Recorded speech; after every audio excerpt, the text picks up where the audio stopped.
Good evening and good morning to all Dharma brothers and sisters. So today we are going to start our teachings lesson number 10.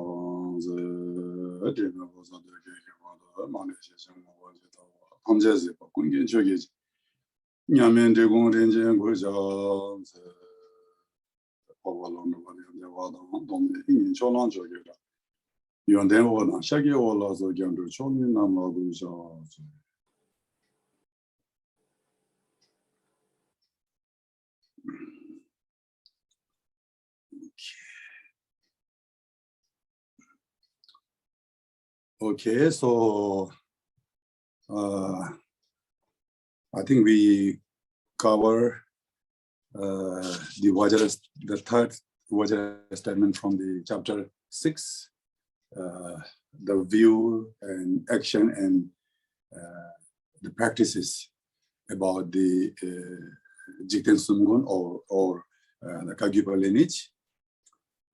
Today we are going to begin from the Vajra statement, the 4.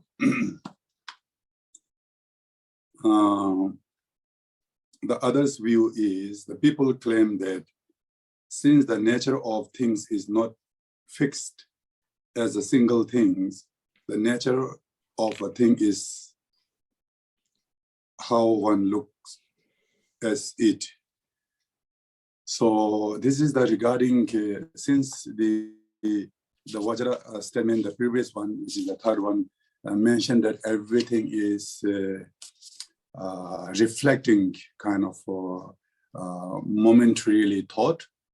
Everything is, reflecting in a moment. All phenomena are embodiment or momentary of thoughts. Remember, so everything is kind of like manifestations of our mind. All phenomena are without existing externally. Everything is just kind of manifestations or reflections of our own mind. So since it's so like that, and some people are just saying that since everything is reflection of our own mind, and also all phenomena are embodiment of emptiness, and also there is also one quotation from the Pangodruva, the root guru of Lord Jigten Sumgon. He mentioned one of his teachings that every phenomena can be transformed in a different way due to the nature of emptiness. So that's one kind of quotation from the Pangodruva. So he says that because of the nature of emptiness, the reality of all the phenomena are not other than emptiness. So everything can be changed from different way. Everything can be reflected in a different way. So therefore, some people said that people claim that since the nature of things are not fixed, there's not something is certainty there. Everything is kind of like flexible. Everything can be changed. Everything can be transformed into different form due to nothing is not fixed. If something is fixed there, and then we cannot move here to there. Since everything is not fixed as it is, everything is kind of like embodiment of emptiness. So therefore, the things is not fixed as a single thing. The nature of things is how one look at it. So that means whatever we look, if we look at is whatever we look on the external objects, the things can be changed accordingly. Since nothing is fixed, there's no fixation. Everything can be very flexible. Due to the nature of emptiness, due to everything is just a reflection of our mind. So therefore, everything can be possible to transform into different forms. That's what people say. And also maybe not only when we talk about some other people say means among us also, I mean, who are actually even in this our today that lesson, who are receiving the teachings, I'm sure that many of us, I'm sure all of we have a different view, different aspects, different cognitions. So therefore, some of you also think that, oh, since everything is embodiment of emptiness, so emptiness is not fixation, so therefore everything can be changed into a different way. Therefore, according to the Milarepa, his life story, so also sometimes also he also managed to transform different kind of like miracles. Example, there's one regarding with Milarepa life story. His disciple, Milarepa's disciple, Rechungpa. Actually, Milarepa, he has thousands of disciples. Among the thousands of disciples, there's two very important disciples, like a sun and like a moon. Like a sun is Gampopa, and like a moon is Rechungpa. And one occasion, Rechungpa went to India to receive some important teachings from Indian great Mahasiddhas, Indian masters.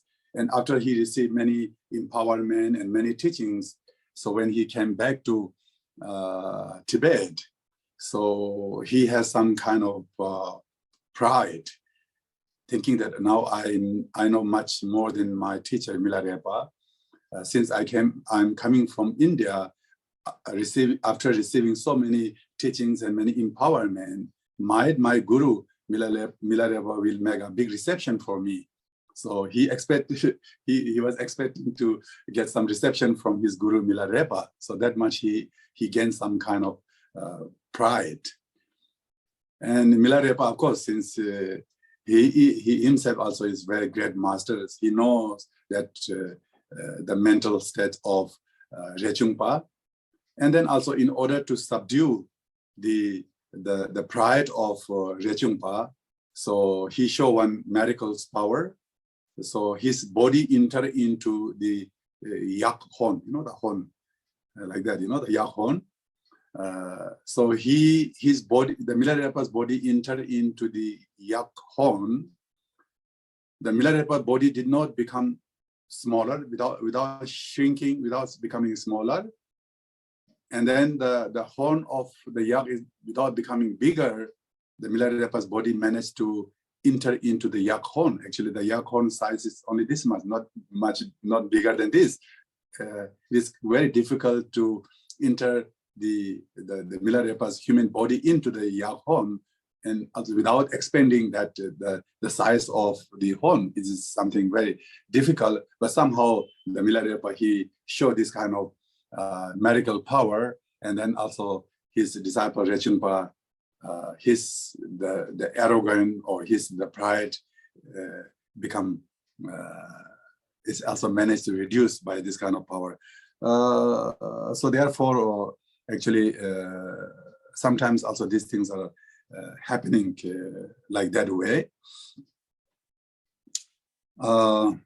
Okay, so now here the Jigten Sumgon, his the view is, therefore, because why I'm saying is this, the story is that because of the Milarepa, he knows the nature of phenomena, the nature of mind. So then once our mind and the external object become a kind of one understood as a without kind of having any kind of like dualistic mind, and then our mind and the object, two things manage to mix, and then also this kind of the miracle power can be manifest. One occasion, actually, I was having a conversation with His Eminence Togdan Rinpoche. So now he is going to be 85 years old. I'm sure many of you already met him and also received many teachings of empowerment. Rinpoche also, he is a great master, and also he manifests different kind of, he also show many different kind of medical powers. There are actually his handprint on the rock, footprint on the rock. So he's very superior master. And then one occasion, I just jokingly, actually, I mentioned Rinpoche that how you can show such a miracle power. And then Rinpoche just jokingly, he told me that, oh, it's not so difficult, it's very easy. So once you are the mind and once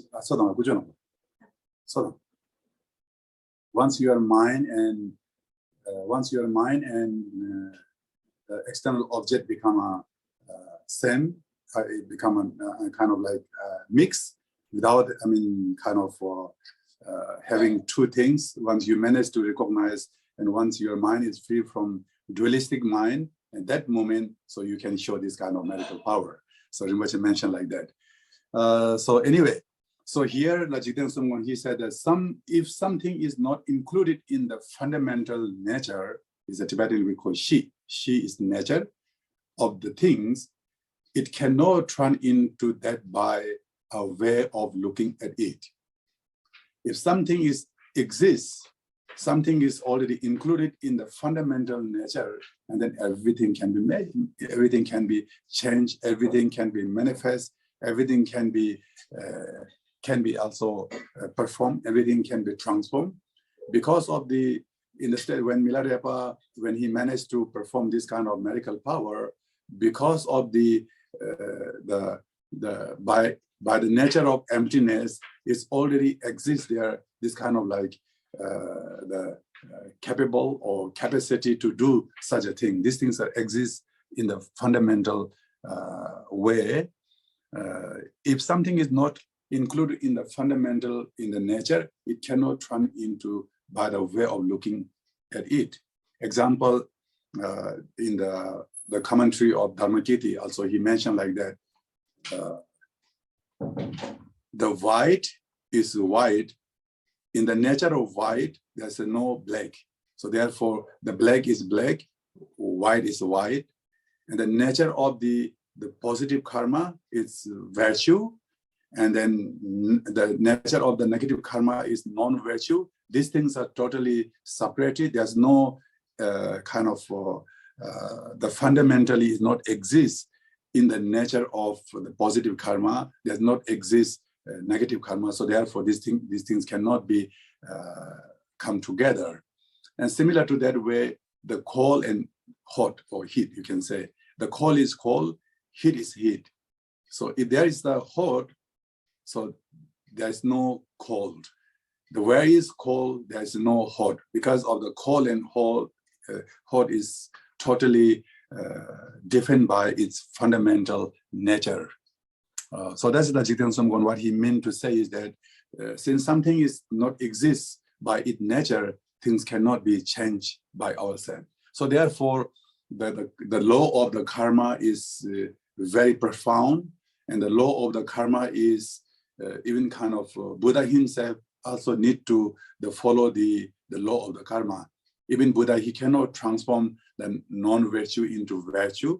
The virtue he cannot transform into virtue. I think these things are very clearly mentioned in the previous Vajra statements in I think the 5th chapter, as well as also the 1st chapter also mentioned very clearly. So this is, I think, this much explanation. So it is very, also again in the chapter also mentioned that the positive karma is permitted right from the beginning.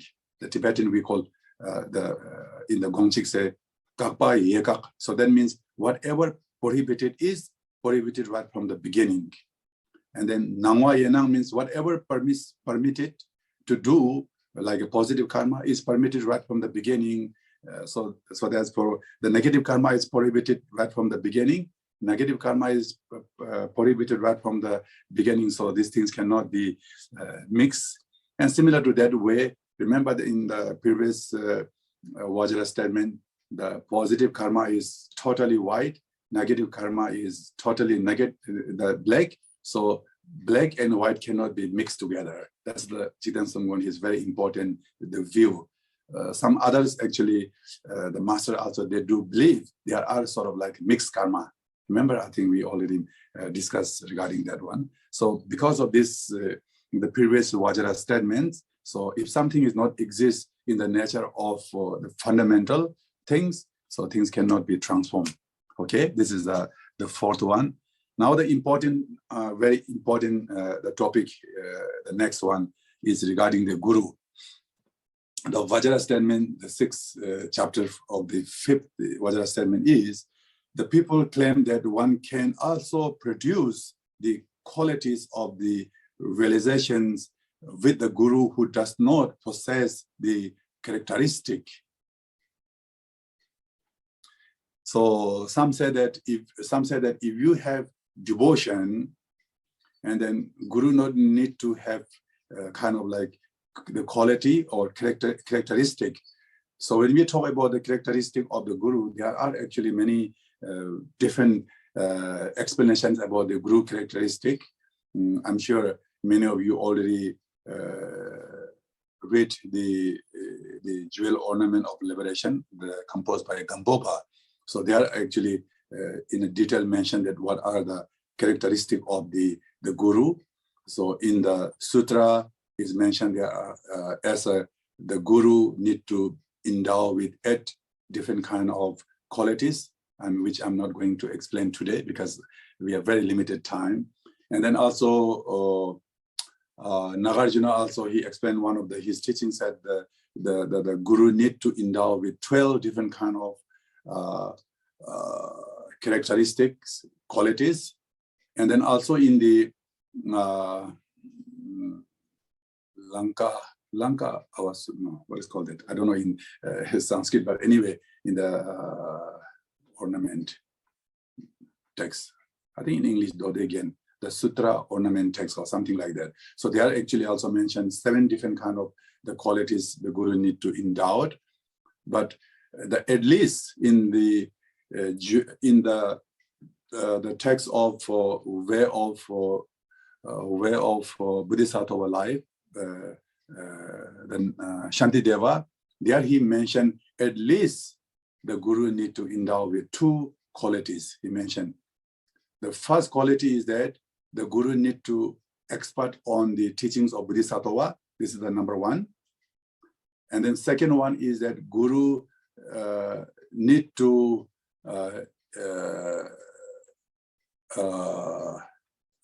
keep all the vows, the perceptions of the Bodhisattva. So these 2, the quality must necessary to endow as a Guru. This is the at least. So there are actually mentioned many, but these 2 things are very important. So regarding the characteristic.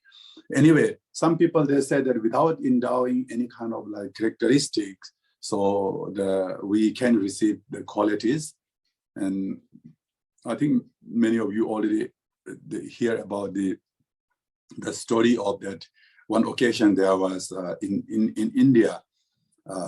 In India, there was the mother and one son, and then the son used to do kind of like business activities from the different place to different places. And then one occasion, the son he happened to do his business relations in the area of Magadha, which is we call nearby the Bodh Gaya, Magadha, this area called Magadha. And then his mother always asked his son to, since you are now often you are going to the Magadha area, the Magadha, the Bodh Gaya is one of the very holy places that where Buddha Shakyamuni he achieved enlightenment. So please bring me some kind of, any kind of like how do you call that? Any kind of like the precious kind of object from that holy places. And then several times the mother told his son to bring something, and he keep forgetting because of his business activities. So he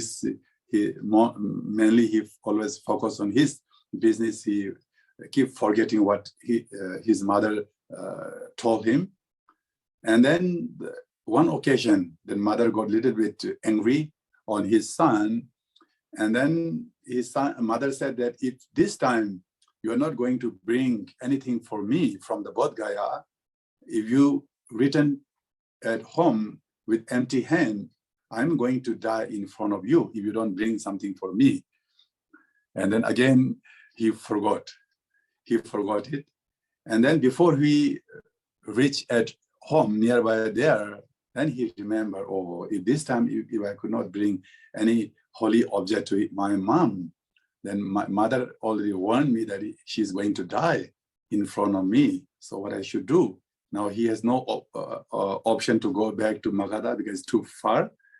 Then he just thought that he just wanted to deceive his mother, and he just looked around, and then he saw some nearby there one head of the dog.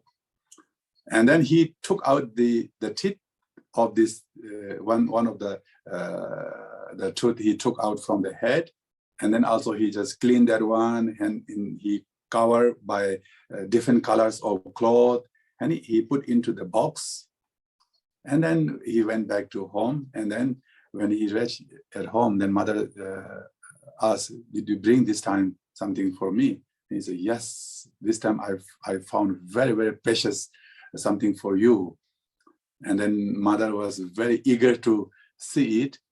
And then he, of course, he showed this the dog, the tooth, and he mentioned that this is the tooth of the Buddha, so that I found for you. And actually, it's not the Buddha's tooth, but anyway, he deceived his mother. And then in mother, he has a strong devotion to that the dog tooth. Of course, she doesn't know this is a dog. And then she thinks this is the tooth of the Buddha. And also she put on the altar, and every day she keep offering the body lamb and water and then incenses to this, the tooth of the dog. And also surprisingly, when she passed away, from the dog tooth actually is appear relics, and then also rainbows and many kind of like auspicious signs came from it. Actually, there was a kind of like story like that. There are actually many stories like this kind of actually the story that out of devotion, how they receive such a blessings. So therefore, some people say that actually this is not real Buddha's teeth, and also this is just dog tooth. So, but since actually there's no actually the quality characteristic or something the holy exists in this on the tooth of the dog, but without existing any kind of like characteristic, because of her devotion, and she also got such a blessings from the tooth of dog. Similar to that way, there are actually the many story. Actually, the one of the disciples of Ananda. Actually, Ananda, he did not achieve the arahatship, but one of his disciples already obtained the arahatship. So therefore, the guru is not arahat, but the disciple is already achieved arahatship. So therefore, some people say that without, the possessing the quality or characteristic in the guru, but still the disciples can receive the qualities and the blessings. But the Jigten Songman, he said that the guru who does not possess the characteristic cannot produce the qualities.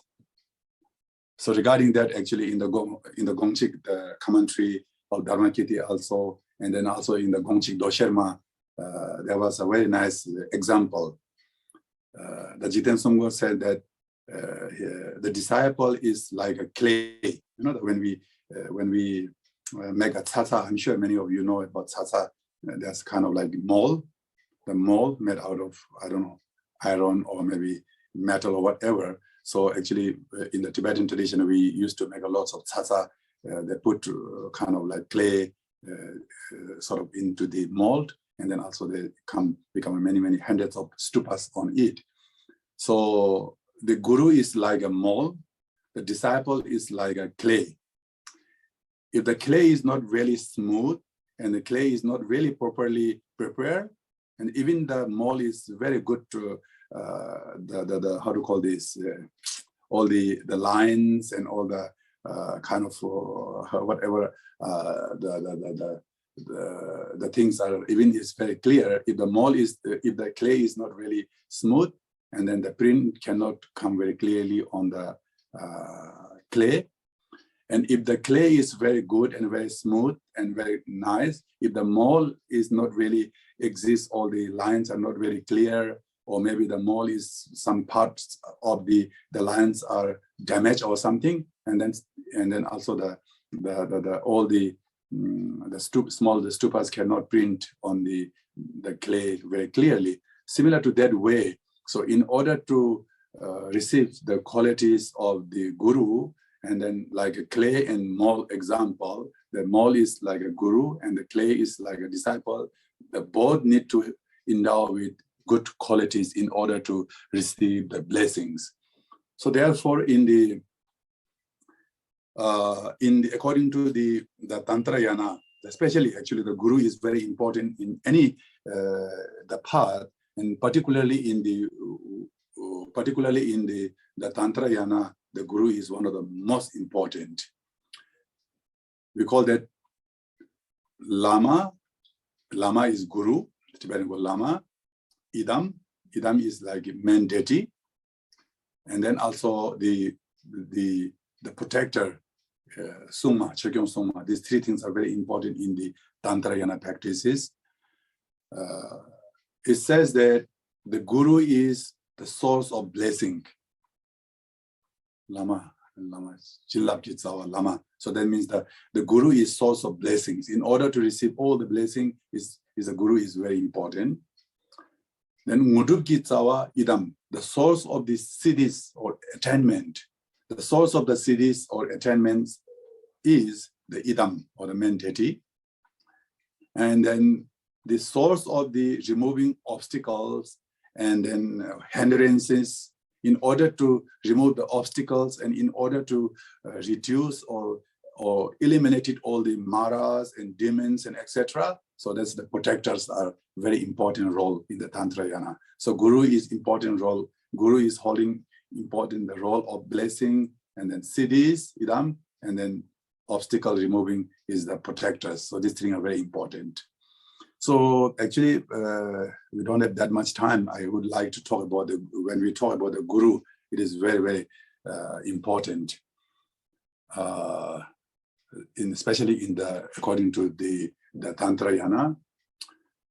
The first is very important to know that many of us, we always confuse with the guru and root guru.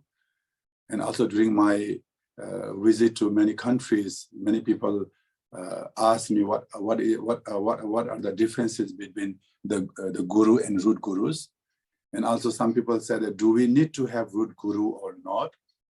What kind of, some people said that actually I had been following Buddhism for many years, but still I could not find my root guru and where I should go to find my root guru. This kind of the questions quite often that people ask me. So I would like to just brief a little bit. The first thing is that what are different the guru and the root guru is. Actually, the guru means the Tibetan we call it lama. Lama means actually like something like who are the possessing at the above. Actually, the guru is at the above. Even like the Buddhas, there are actually one of the quotation from the Buddha is saying that without guru, there's no 1,000 Buddhas. 1,000 Buddhas are actually depend on guru. Without guru, there's nothing can be achieved. So guru is very important role. So the guru is actually generally the guru means just like a teacher. So who show us the path. The guru is just like simple as a teacher. So when we talk about the root guru, so there's a very big important role in the root guru. So if we ask how to identify root guru, so some people actually say that the guru who introduce the nature of mind, he or she is the root guru. Some people say, or not only some people say, actually, the texts are actually also mention the definition of the root guru is who introduce your nature of mind. And some also the text said that who open your heart is your root guru. And then also some people say, some texts also say that whom you receive empowerment, Wang, transmission, Lung, and explanation, Ti, Tibetan called Wang, Lung, Ti, the Tibetan. So this is the whom you receive this empowerment and transmission and explanation, so he or she is your root guru. So when I examine on this, regarding this definitions of the root guru is quite difficult to understand. It's very complicated. Because if we say that root guru is like whom you receive these three things from the master, then might be many of us have maybe hundreds of gurus, especially in the Asian countries or maybe in the Western countries. I'm sure that most of the Tibetan, the master actually, they always keep traveling around the world, since there are thousands of Buddhist centers, so they are actually keep traveling. So I'm sure many of that you receive many initiations from the West. Maybe some people maybe receive 1,000 times. Maybe they put the West on the crown chakra. So yet we did not receive the real meaning of empowerment. It's very difficult, you know. So therefore, actually, the root guru cannot be many. Root guru is only need to be one. So therefore, just by saying that whom you receive these three things is quite difficult to make a judgment as a root guru. Is very difficult.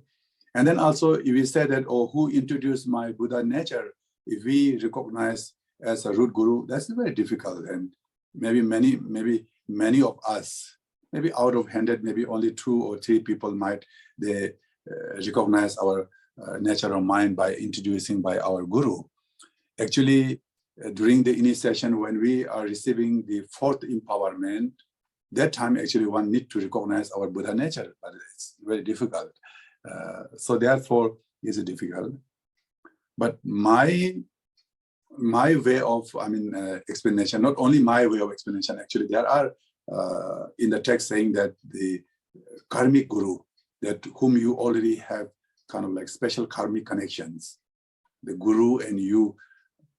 So I'm sure many of you already happened like that.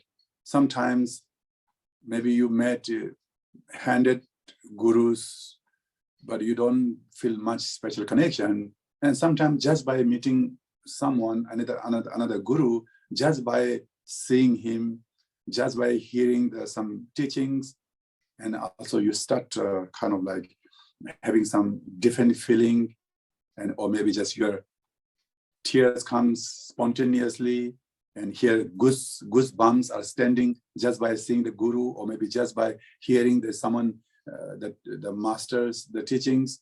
So sometimes also we quite often, so we are always experiencing these kind of things. I'm sure that many of you also might have this kind of experiences. And then also the teaching is very much touched to your heart. Maybe that the teachings become very special for you, and maybe because of certain teachings of guru, maybe entire of your lifestyle maybe must be changed. So if these kind of things are happening, so then we can consider there must be some kind of like a special connection between you and that particular guru. So that we call is like karmic guru, the whom you have special karmic connection. I remember that regarding the life story of Milarepa and Marpa Lotsawa. Before Milarepa, he met his root guru Marpa Lotsawa. Milarepa, he met many gurus and he received many teachings and empowerment, but yet he did not feel special connections with those gurus. But at the last, when he heard the name of Marpa, just by hearing the name of Marpa, before he met, he just started crying. And actually, he just, in his mind, that time, only one thing is there: when I can meet Marpa. That is the only thing in his mind. You see, just by hearing the name of this certain Marpa, like a guru, he just entire of his life changed into the path. So that's much special connection. And similar to that way, regarding the Jigten Sumgon, the founder of Digung Kagyu. So before he met Phagmo Drupal, his root guru, when one occasion there was one, the Pandita, one scholar who came from the central part of Tibet to the eastern part of Tibet. And then when Jigten Sumgon, he met this Pandita, and then he asked that what are the situation in the central part of Tibet, in this area, in the central part of area. And that Pandita mentioned that, oh, there was one guru, there was one master, the teacher, whose name is Phagmo Drupal. He is very popular in that area. And then Jigten Sumgon, just by hearing the name of Phagmo Drupal, he just only in his mind is only one thing, that when I can meet him, and then whatever he sees, even like the trees, and then when he just start his journey to go to meet Phagmo Drupal, and on his journey, whatever he sees, example like mountain, animals, whatever, so everything he see as a manifestation of Phagmo Drupal.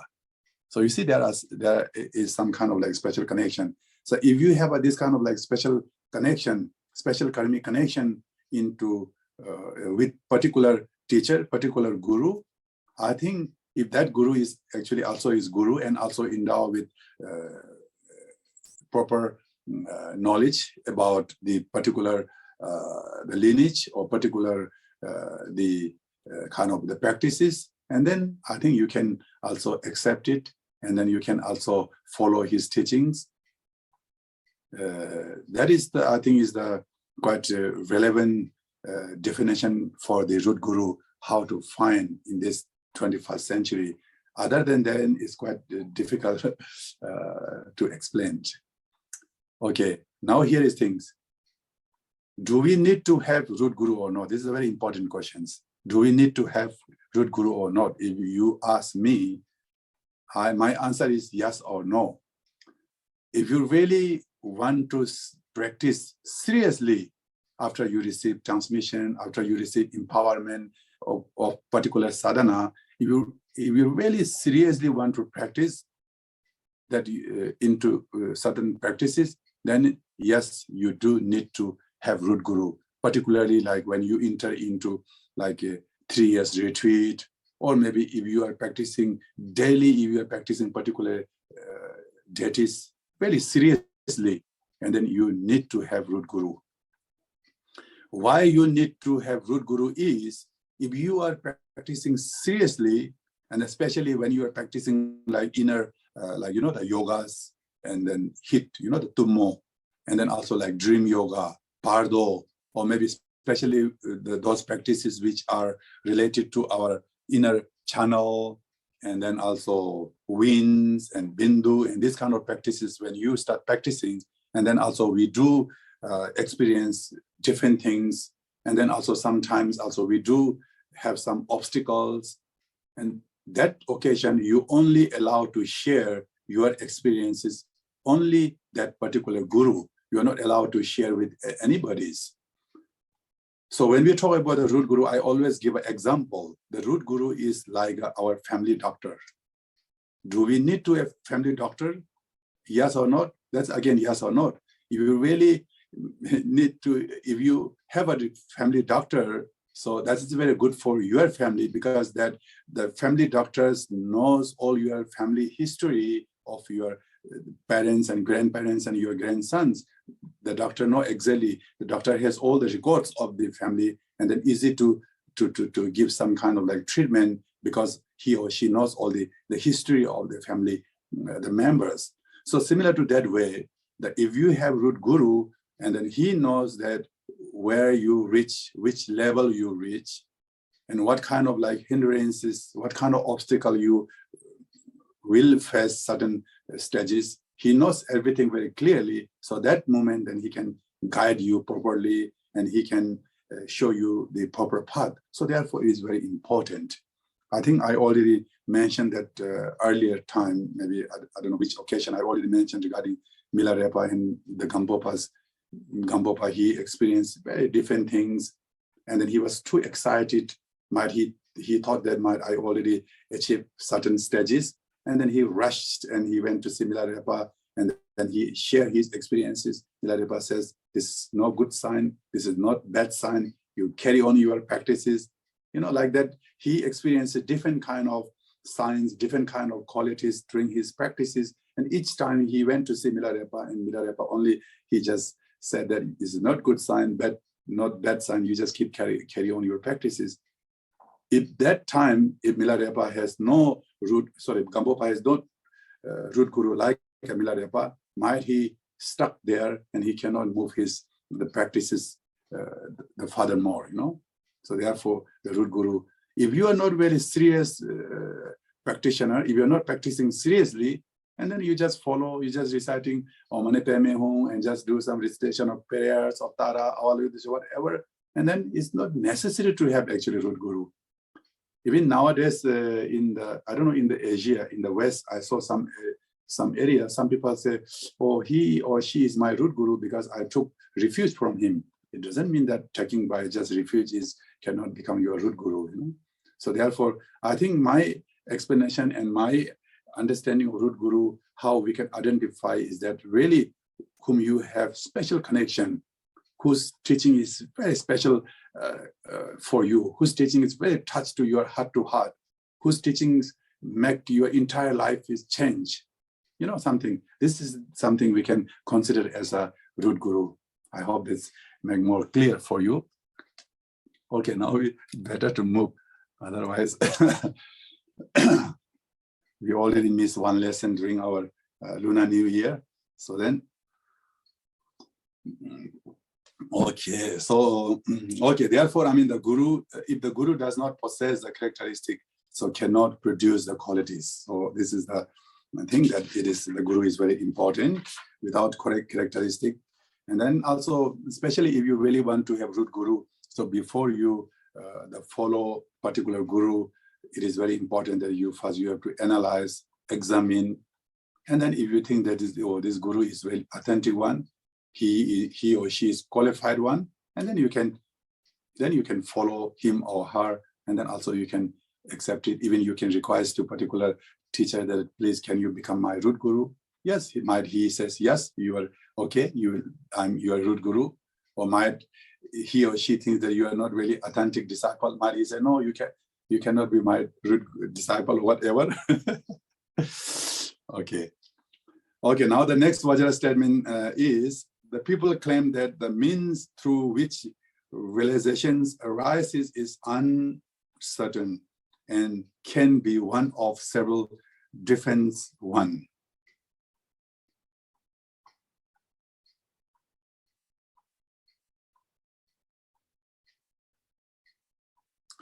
And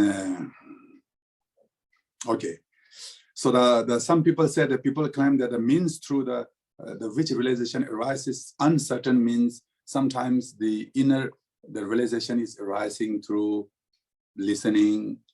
Some say, and then also realization is arising through contemplation, and realizations is arising through practices or meditations. And then also some people also say that, the realization is arising through the practice of this, what you call the channel tsa, and then realization is arising from the wind, hung, and then also the realization is also arising through the bindu, which we call the tigle. So therefore, some people say that there are many means, many skills, or many ways to arise the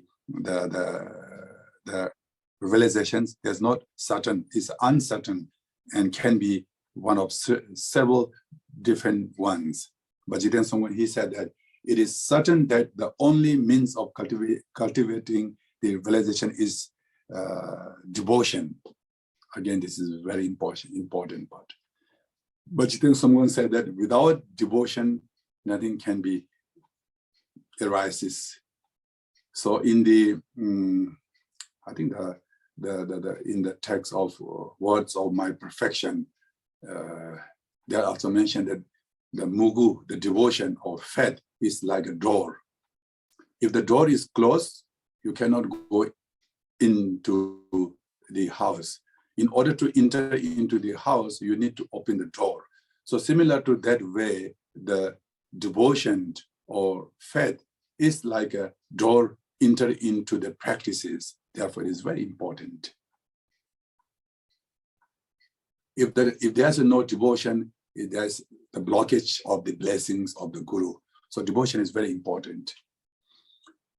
So Jiten Sumgon said that, of course, there are many means, there are many skills to arise realizations. Yeah, as I mentioned earlier, through the listening, through the practices, through the contemplation, through the winds and channels, etc. But the root cause of the realizations to arise is only the devotion, nothing else.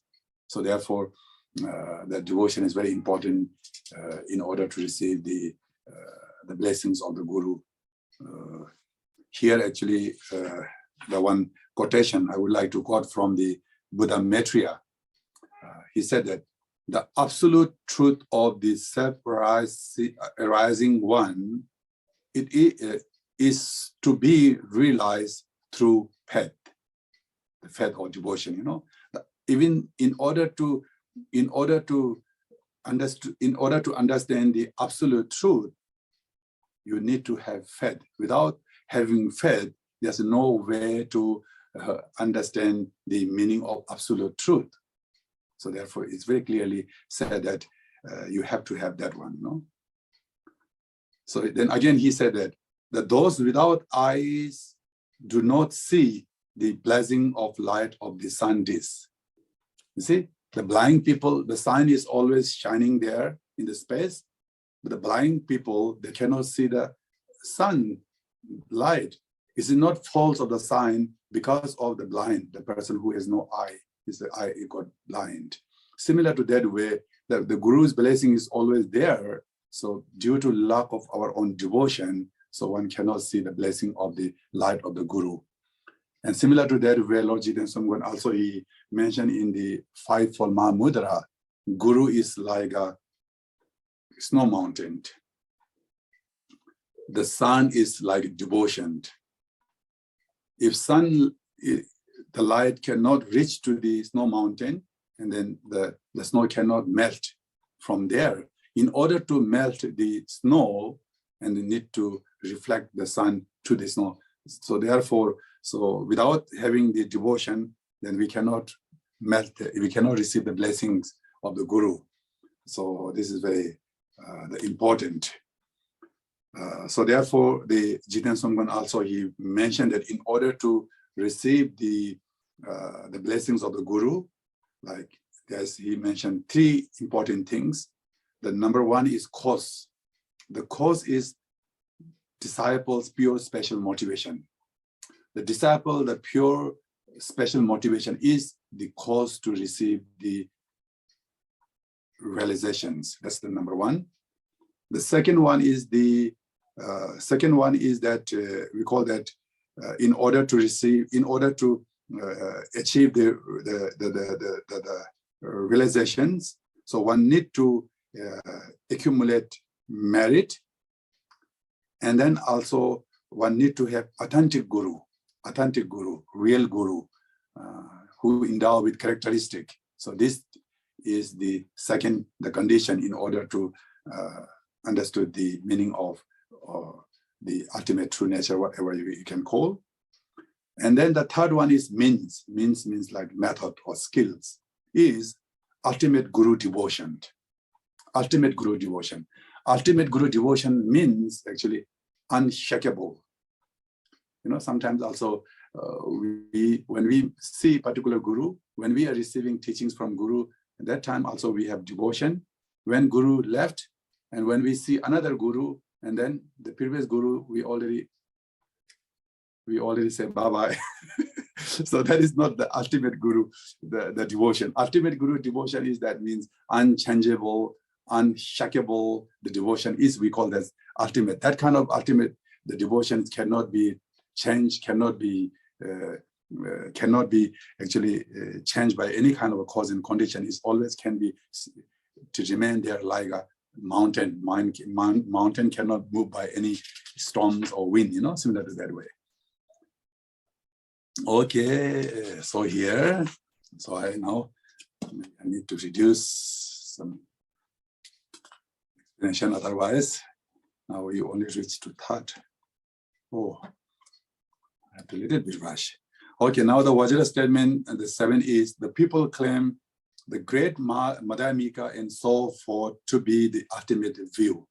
So now here talking about what are the view of Kagyupa, what are the practice of Kagyupa, what are the action of Kagyupa. Tibetan we call Tawa is view, Gompa is practice or meditation sometimes, and then the action is Chopa, Tawa, Gompa, Chopa. The view, practice, action, these 3 things are very important. Now he is saying, now regarding the view, some people say that, oh, great Madhyamika, great Mahamudra, great perfection, or Zopa Khenpo. So these 3 things are the ultimate view.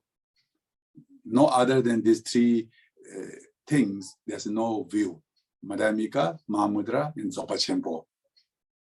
But Jiten Sumgon said that the view is to be endowed with realizations. This is the Jiten Sumgon, the belief, Actually, Milarepa also said that if you ask what is my view, Milarepa said, actually, I have no view. I have no view. I have no lineage. I have no certain particular like tenets to be believe something. But if you need to have view, Milarepa also said that my view is that who endow with inner realizations. So similar to that way, Jiten Sumgon also mentioned that view is to be endowed with the realizations. Without endow with the realizations, and then any kind of practices, any kind of experiences are just nothing. No matter how much you have knowledge about Madhyamika, no matter how much you have knowledge about Mahamudra or Zopa Khenpo, or maybe entire of your life you spend reading the text of the Mahamudra or Madhyamika or correct perfections. If your knowledge is not managed to combine with the inner realizations, and it is just like intellectual one, is just superficial one, is not the perfect ultimate, the true nature, the meaning that. So therefore, the view is to be endowed with the realizations. So this is the Jiten Sumgon, his the view that regarding that one. Here also the Nagarjuna also said that I prostrate to Gautama Buddha. I bow down to the Gautama, he said, who out of loving compassion taught the excellent Dharma, the relinquish all views. So that means the Buddha, the Gautama, who already abandoned all the views, all the belief systems. So that is the perfect one. And also the Phagmoduba also, he said, very nice, this the quotation, the Phagmoduba, he said that the ultimate view is free from anything to be seen and anything seen and anything, the subject and object, Ultimate view is that free from anything to be seen and anything. So I mean, so free from subject and object. So that is the ultimate view.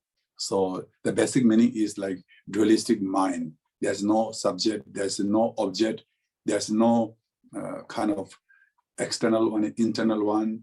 So everything is as like see non-dualistic way. That is the ultimate view. Okay, this is the view. Okay, now the next one is people claim that the realizations of the true reality, emptiness, is only suppressed by the three greats.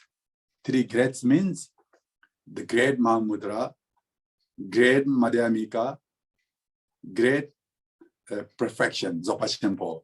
So some people think, oh, these three things are the ultimate, the realizations.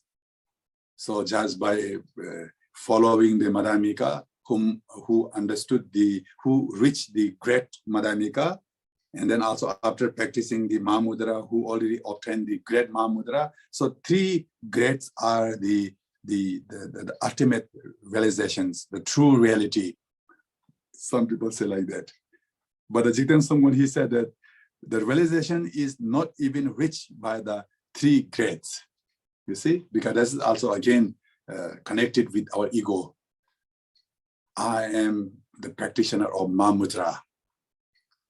I am the practitioner of great Madhyamika. I am the practitioner of great perfections. Because of this, we have already kind of like our that kind of like three great things are connected with our own ego, our kind of the ego. So that's cannot be the ultimate the realizations. So that's the Jigten Songmun, he said the realization is not even reached by the three greats. So without touching to these three great things, and then that could be the ultimate realizations. If you say, oh, this is the Mahamudra, this is the Madhyamika, the reason why Jigten Songmun is saying that if someone obtain the ultimate, the true reality meaning, there is no name, there's no subject, and there's no object. There's no differences between Madhyamika, the Mahamudra, or everything is same as like a space. Example, like if there is a cup, maybe the cup made out of clay, made out of gold, made out of silver. Of course, the external way is different. One is gold and one is silver and one is clay. But the inside of the space, the hollow, the space, there's no differences. Space of the gold cup, space of the silver cup, space of the clay cup, we cannot make differences.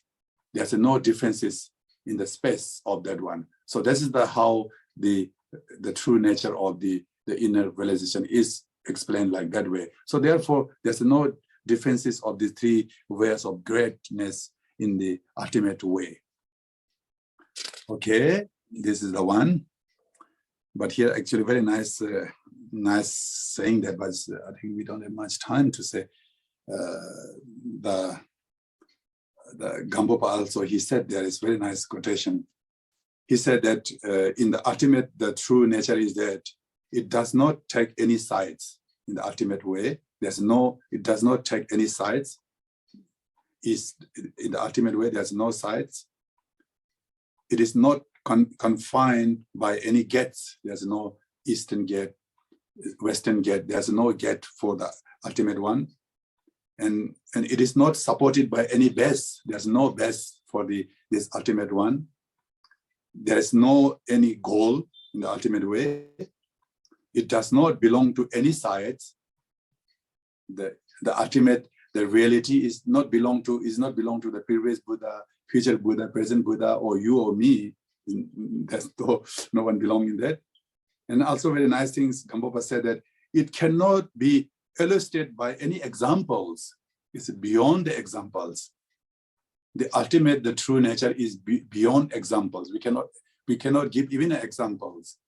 Sometimes also we do say that is the ultimate true nature is that same as like that when we test of the maybe sugar or something, sometimes when we have sugar, we say this is very sweet, but we can say this is sweet, but we cannot share that kind of like the experience, similar to that way. Actually, it cannot be illustrated by any examples.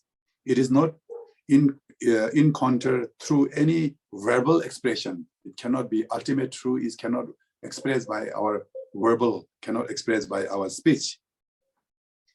Apply any name or you like, whatever he said that, apply any name you like, whatever you call, you can just call.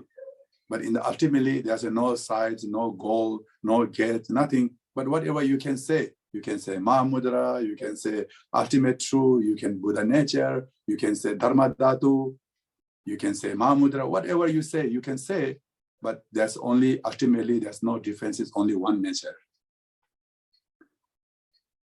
And he said that, but it is important that it is knowledge that arises from practices. the inner realization will arise through the practices. Without practices, cannot arise. Okay. Okay, now the Vajra statement 9. So if something is missing, so please let me know. I hope I'm not jumping. Sometimes in a hurry, sometimes I jumped up. The Vajra statement 9, the people claim that the realizations that arises from listening and reflecting and the practices are the final realization. Some people say that, ultimate the true nature of the Mahamudra, whatever is, the final one is that when we, through the listening, through the listening of the emptiness or Mahamudra, and through the reflecting or contemplation, you can say reflecting or contemplation, or thinking about that particular, the meaning, or maybe practicing, or practicing means meditation, listening, thoba, contemplation, reflecting, sampa, and through the practice of gompa. Through these three ways, whatever you understood, that is the final realization, that what other people say. But Jiten Songwan, he said that the emptiness of the studying, or maybe studying is same as like listening, or reflecting, same as like contemplation, and the practicing contains traps and side tracks. Through the, there are actually the many explanations. So maybe the traps and side track means there are actually the four tribes and 3 side tracks. I wonder to have a time to give all this detailed explanation. Anyway, I just would like to say the brief one is that. So if you are saying that the final realizations is that whatever you are understood through listening and reflecting and practices, so these things are the not really ultimate one. These things are just like make up by your mind. Example, like, sometimes when we, during the initiations, that Vajra master, they hold the was, and then also Om Sova Vashuddha Sova Dame Sova Vashuddha Hang.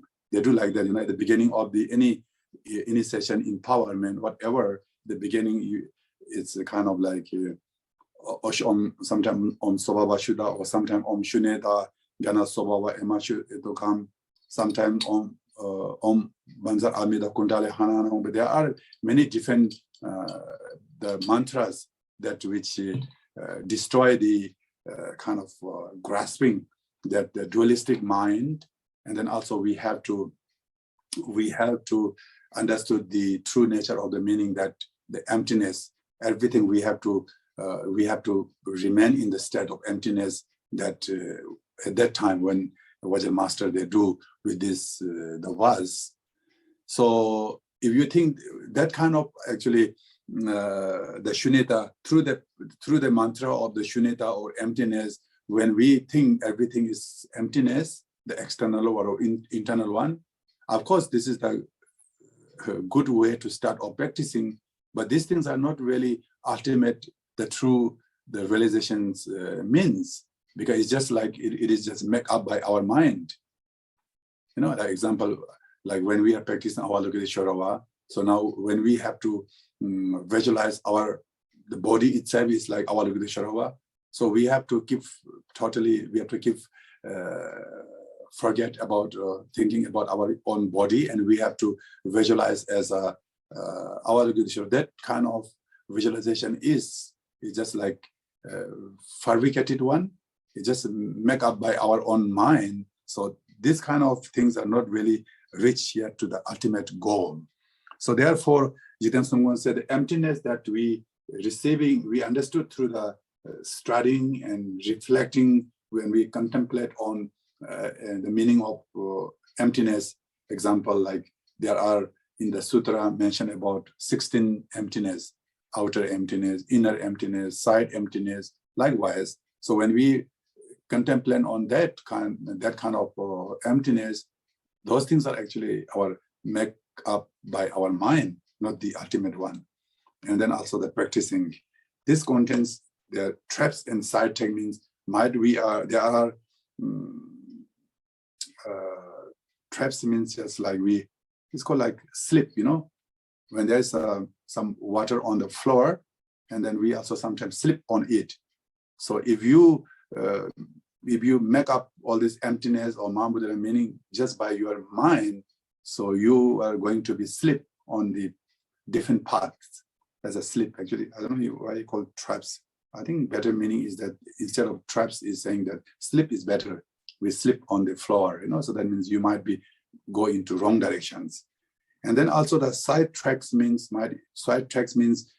because of this kind of like, since due to lack of the understanding of the true meaning of the nature, and then you will sidetrack into the desire realm, and then form realm, and then formless realms. So you will sidetrack on these three realms, which are the not ultimate the goal to achieve.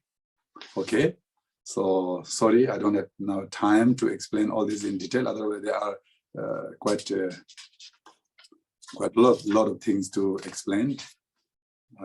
So okay, now the Vajra statement, the 10th is the meditative practices. The practice is generating the bliss, luminosity, and non-thoughts in the samadhi of tranquil abiding. Okay, now this is the talking about now the previously the previous one is talking about that the view. Now here is talking about the practices or meditation.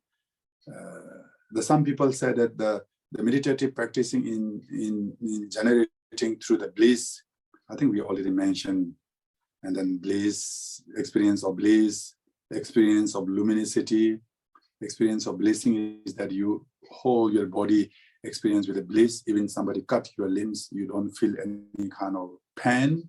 That is kind of experience of bliss. And then experience of luminosity or clarity is there's no kind of hindrances. Everything is like very clear, as like you switch on light in your room. When you switch on your light in your room, you can see everything clearly. There's no darkness is there. Everything is clear, similar to that way. So you will experience luminosity like that. And then also non-thought means there's no thoughts will arise in your mental continuum. Even subtle thought will be disappear. So that moment will be experienced. That's the three different kind of samadhi. Bliss samadhi, we call bliss deva. Luminosity, we call salva. And non-thought is mitopa. So in Tibetan, so this samadhi. So these things are actually of the tranquil abiding. Abiding means like jine samadhi. So, but the Jiten Sangma, he said that habituating to the realization is the practice. Yeah, the habituating. The practice means Tibetan because practice means gompa. The gompa means you have to make familiar with that. You have to habituate it with that practices. Like once you keep practicing, then you will be very familiar with these practices. If you master on that kind of particular practices, and then you will be always in the state of the Mahamudra. Therefore, the teachings of Marpa Lotsawa, he said that I am meditating while I am sleeping. I am meditating while I am eating. I am meditating while I am working. So reason why he's saying that, once you become totally your master on that realizations of the Mahamudra, or since you are already fully, got the realizations of particular things, and then you are already habituated. Sometimes also the people who cut vegetables, and then of course the beginning time we have to look and cut very carefully, otherwise our finger will cut. If you become a very master on cutting veggies, you can just talking with some people, or maybe you're just listening to the music, or maybe even you are not, without looking, onto it. You can cut very easily because you are already habituated on that one. You become a master on that one. So similar to that way, once you are already habituated to the realization, and that is the practice. So therefore, if you say what is the practice of Jiten Sumgon, that means habituating to the realization is the practice. That is the Jiten Sumgon, his view. Here actually the Jiten Sumgon, he mentioned very nice one. I just would like to read, sorry, the Phamodripa quotation. He said that it is not practice, it is habituation. The practice means habituation. It is bringing habituation of the full maturity. If you just keep practicing, and then you become a habituation, and then also you will achieve everything. Ultimately, you achieve everything. So therefore, the habituation is very, very important in order to understood that one. Okay, now the next, the Vajra statement is the 11th one, is people claim that the view is dharmata. Okay, the view is dharmata, and then the emptiness and mamudra, and that the conduct is free from accepting virtue and rejecting evil. Okay. Now some people say that the dharmata means actually what do you call that? The ultimate, the true nature. The true nature. Here we say that the view is okay. Here we said that view is emptiness. Some people say that the view is emptiness, and then the practice is the bliss and luminosity and no thought. That is the gompa, which is practice. And then the chopa is the conduct or action is, and no rejecting and no accepting. So some people believe like that. Once you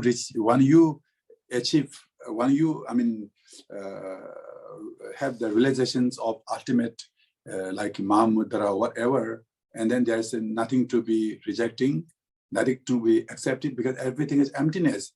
In the state of emptiness, there's no virtue, there's no non-virtue, then you can do whatever you like. Some people say like that, but actually not like that, but some people say like that. So therefore, there are 5 things, the sum of the realizations like yogi. There's 5 activities mentioned in the Gongchig. Without fear, you act like a lion. The lion, animal lion, because the lion used to be king of the animals. Without fear, you act like a lion. Okay. Then, and then you also consume. You consume anything like clean and not clean, unclean. You consume anything. You eat anything. You drink anything, like a dog and pig. The pig and dog, they eat anything from the garbage. They do like that. And without having any shameless, then you act anything like a child. The child, they just pee everywhere, they poo everywhere, they just run everywhere naked. They don't shy because of the baby child. Similar to that way, they do act like that way. And what are that? And then the yogi, his actually the behavior is like a crazy people. How the crazy people look like. The crazy people, the mental problem people, they act like that way. What are the another one? Last one, I forgot it.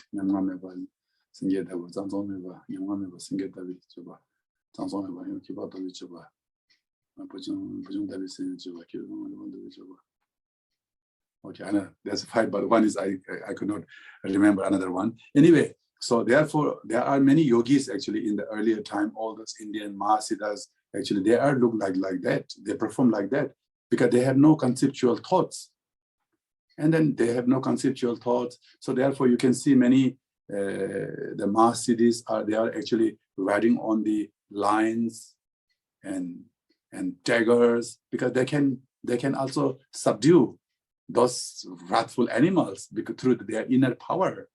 So therefore, actually, if you are really great authentic practitioner, you could do like that way. So therefore, many yogis are like that. Okay.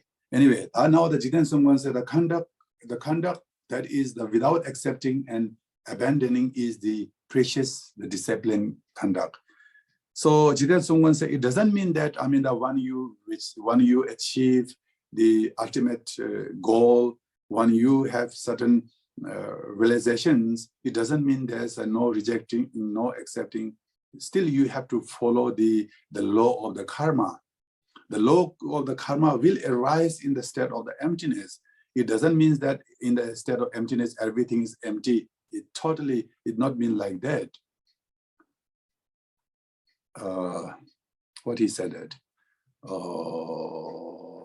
Guru Rinpoche, Guru Pema Sambhava said that your inner realizations go higher and higher. That much you are actually you will get to know the subtle, the law of the karma.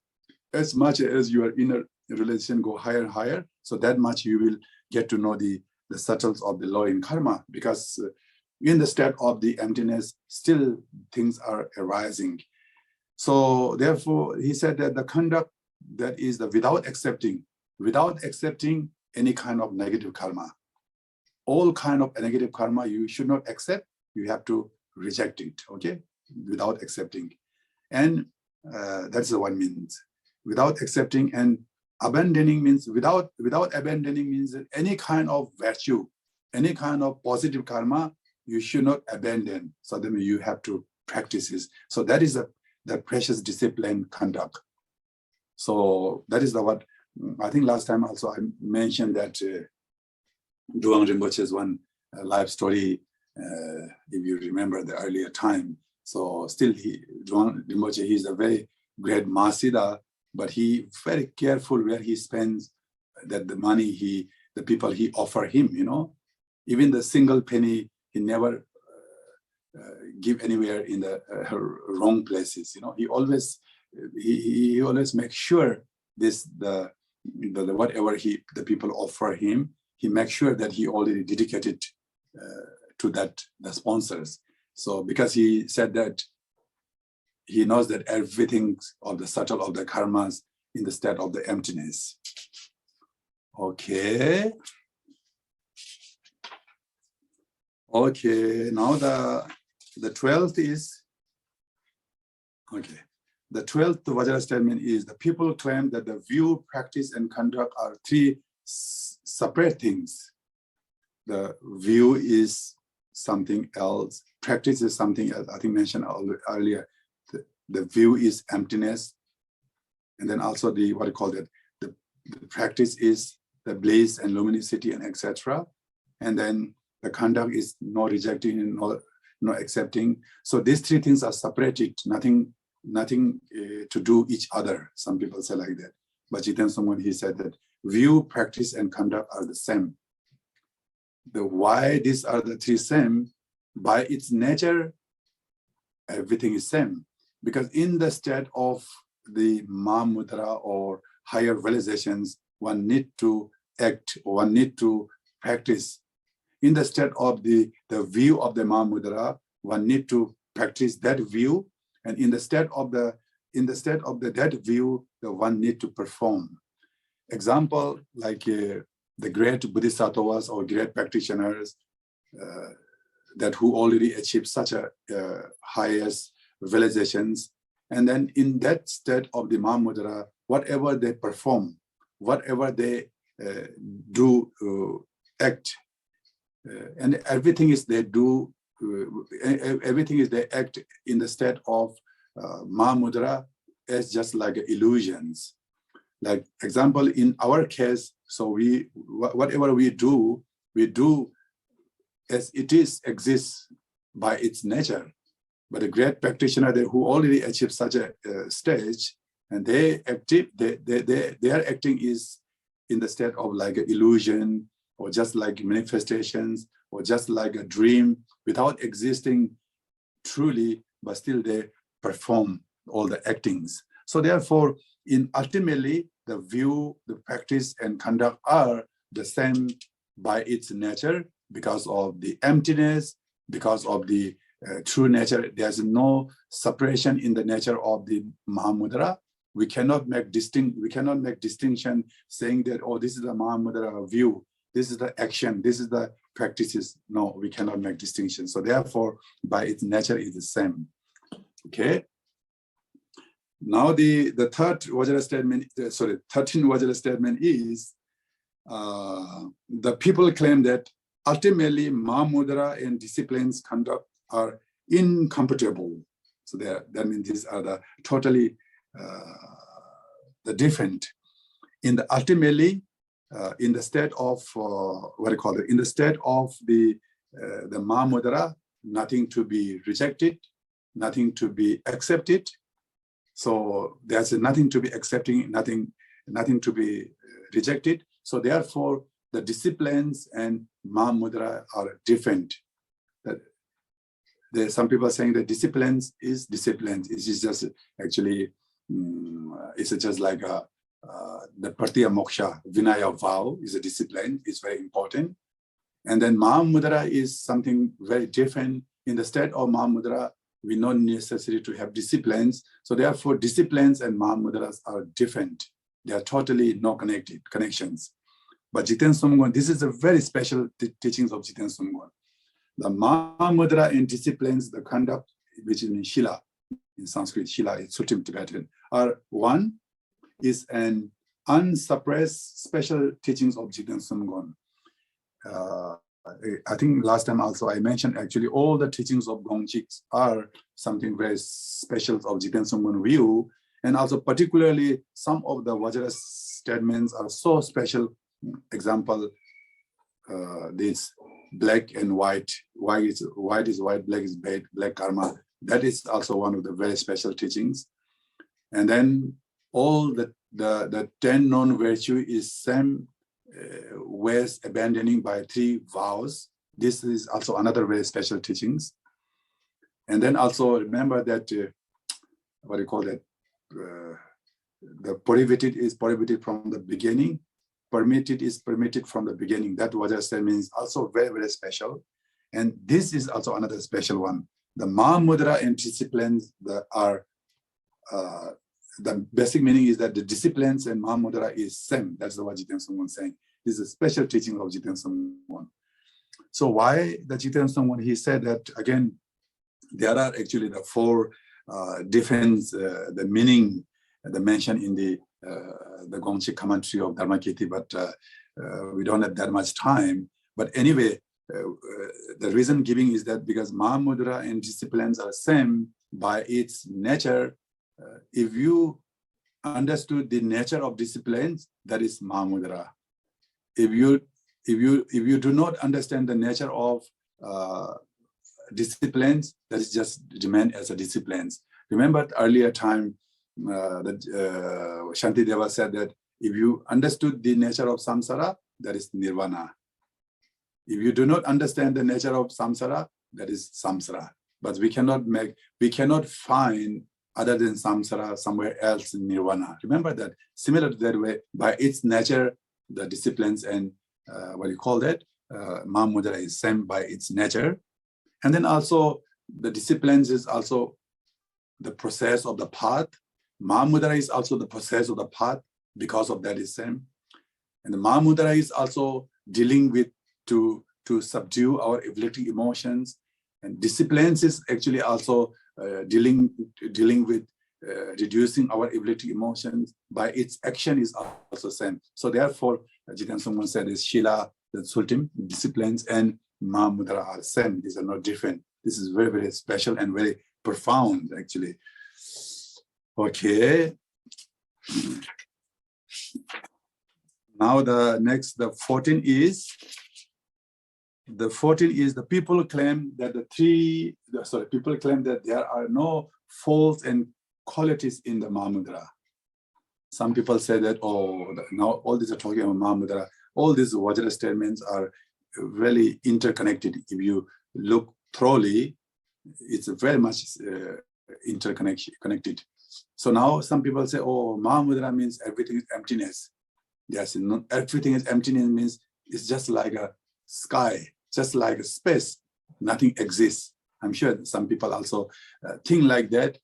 And there are actually some people who misinterpret with the meaning of emptiness, and then someday perform everything. Some people say, oh, everything is emptiness.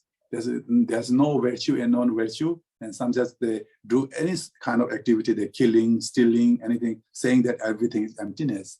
It does not mean, this is the wrong interpretation of the meaning of emptiness. So therefore, some people say that, oh, in the state of the emptiness, there's no fault, there's no qualities, there's no good, there's no bad, everything is empty as like a space.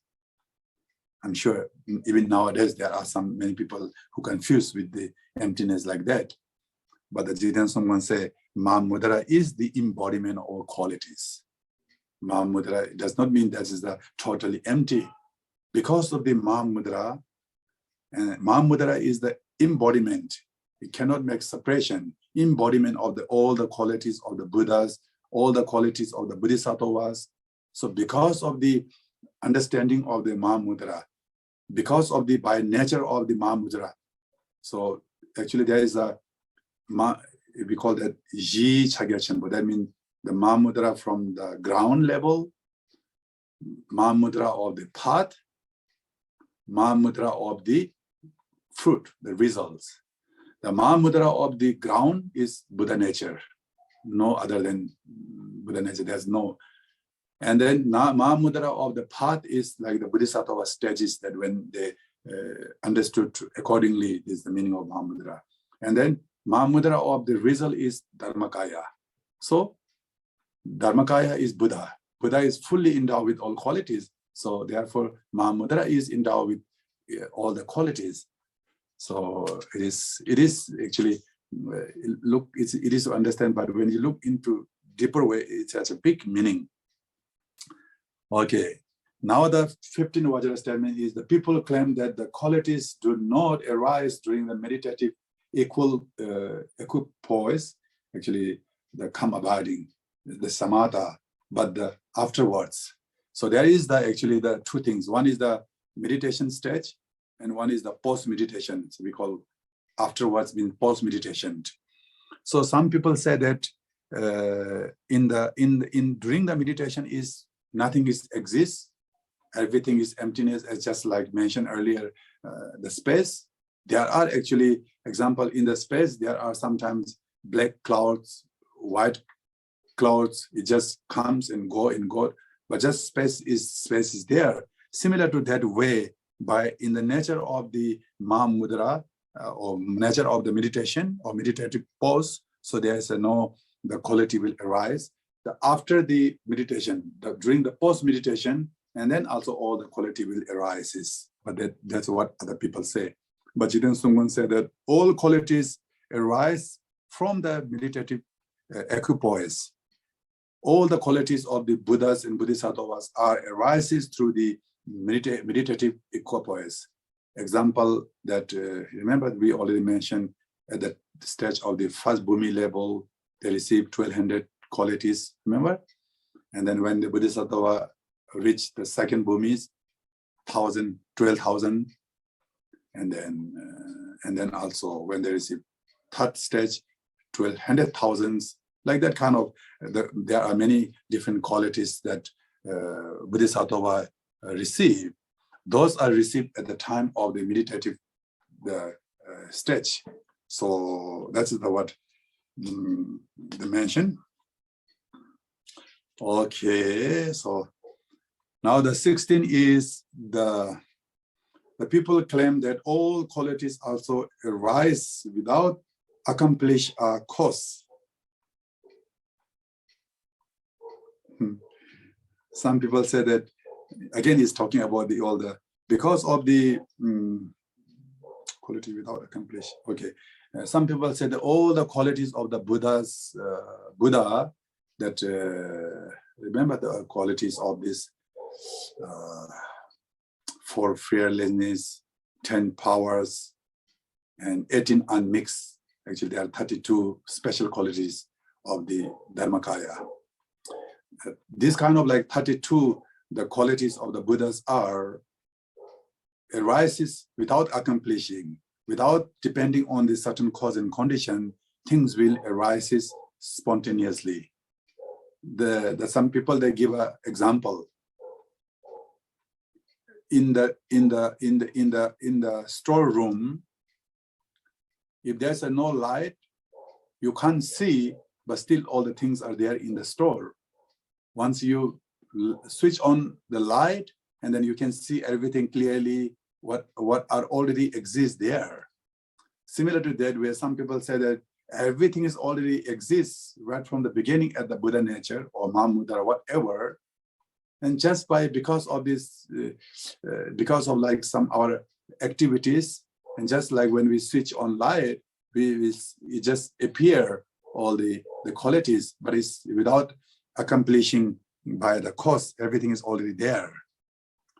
But the Jiten Sungwan said that if one has not established the cause, all the quality will not arise.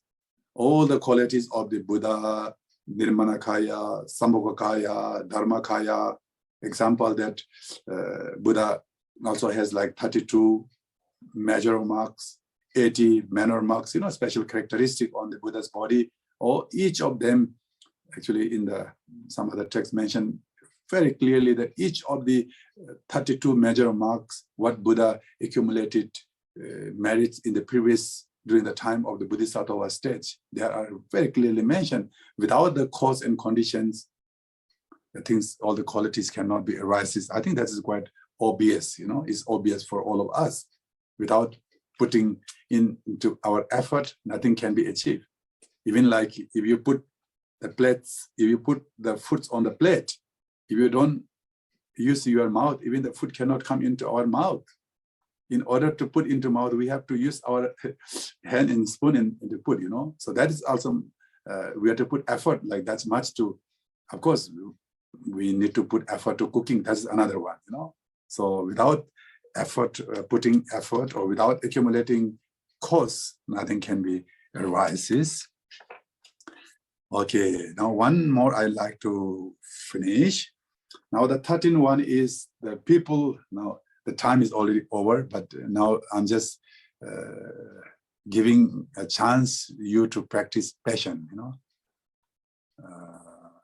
just tolerance.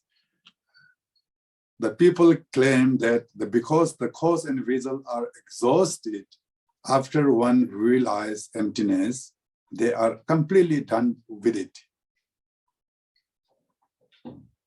Okay, some people say that because the cause and result are exhausted, once they achieve ultimate goal, once they achieve the true nature of mind, and then there's no cause, there's no result, there's no conditions, everything is exhausted.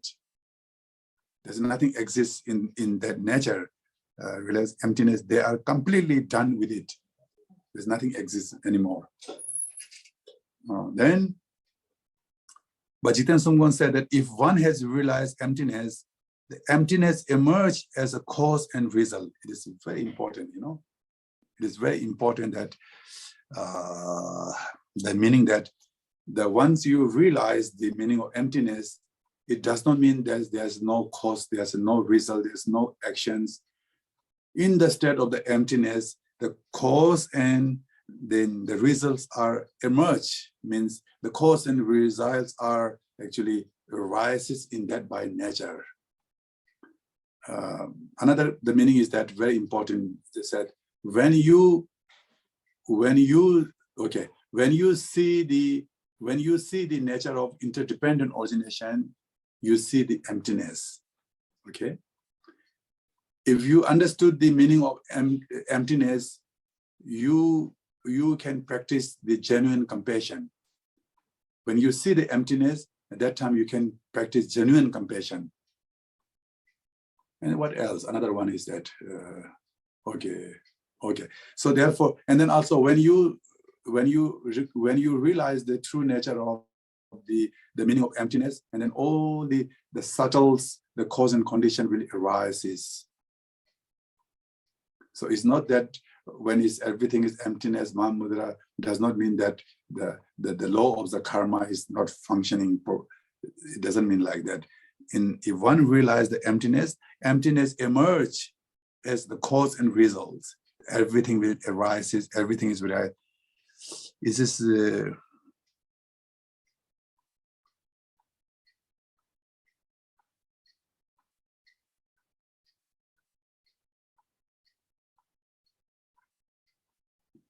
Yes, also I like this quotation. The Samadhi Raja Sutra says, even though it is understood that is the true reality, there's no wrapping of karma, the virtue and non-virtue activity never goes to waste. You see? Even though you understood the true reality meaning, but the virtue and non-virtue activity never goes to waste. It's never going to waste. Will always experience and always it will actually functioning in the state of the emptiness. So this is the very important meaning. Okay, so I would like to today end of our today lesson number 10 here, and then also we will look forward to see you next the Friday the 11th session, and then take care of your health and stay safe. I think now the situation is quite becoming better anyway. So be safe. Okay, now we just do a short dedication prayer, and then we can conclude our session. Anjanjo Zenjo Rinpoche Mage Panam Kegurji Kewa Nyamba Meba Kona Gondo Bewara Jo Lama Gungam Zangla Sowa Chodo Gutse Ringla So Tinle Tajin Gala Sowa Lama Dang Jalwa Mebura Chingi Tomba Jidin Kamsu Jum Temba Nyo Jindo Sawa Dang Tenzin Pulu Tarjin Gebai Temba Yuring Nebe Tashi Shu.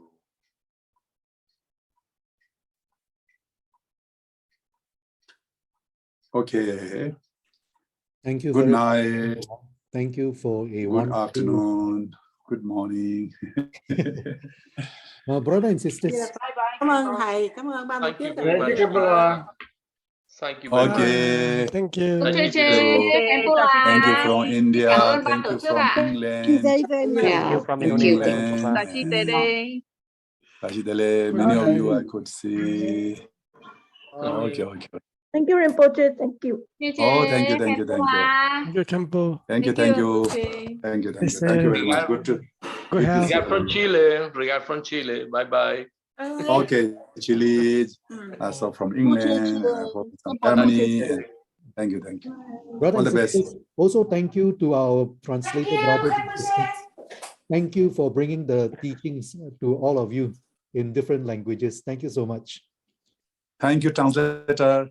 Thank you all the Venerable sisters. Without translator, we cannot have teachings. Without teacher, also we cannot have teachings. Without disciples or audience, that also cannot.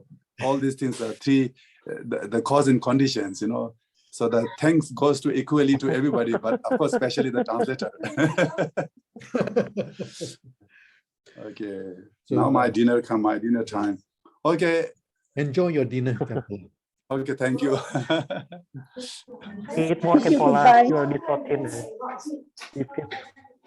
Thank you, everyone. See you again next week, brothers and sisters. Thank you very much for attending the lessons. We are already at lesson 10, another 5 more to go. You have any idea what else Khenpo can continue to teach? Do share it with us. Thank you so much. I'll hear from all of you. Thank you. Bye-bye.